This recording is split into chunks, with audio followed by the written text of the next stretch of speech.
ఈ జయాపజయాలకు సంబంధించి ఇప్పుడు ఎవరి అంచనాలు వాళ్ళకున్నాయి. మేం గెలుస్తామంటే మేం గెలుస్తామని.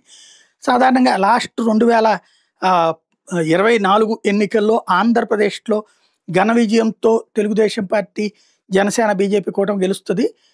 10, 11 సీట్లకు మించి కా వైసీపీకి రావు అని సర్వే ఇచ్చినటువంటి కేకే.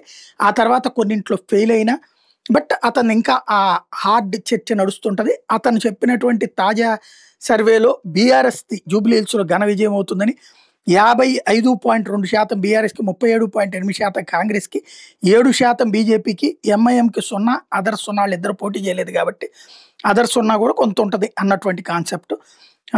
దీన్ని ఇటు బీఆర్ఎస్ వాళ్ళు ప్రొజెక్ట్ చేస్తుంటే, అదే సందర్భంలో బీజేపీ వాళ్ళు తాము గెలుస్తామని కేకే సర్వేలో చెప్పాడంటూ వాళ్ళు ఇదే పాయింట్‌ని ప్రచారం చేస్తుంటే, కాంగ్రెస్ వాళ్ళు కూడా కేకే సర్వేలో తామే గెలుస్తామన్నటువంటిది చెప్పాడన్నటువంటి ప్రచారం చేసుకుంటున్నారంటే, అతనికి ప్రస్తుతానికి ఉన్నటువంటి ర్యాపో లేదా అతని పేరుకు ఉన్నటువంటి ప్రతిష్ట ప్రస్తుతం అర్థమవుతోంది. బట్ ఫైనల్‌గా రిజల్ట్ రోజున ఏంటనేది తెలుస్తుంది.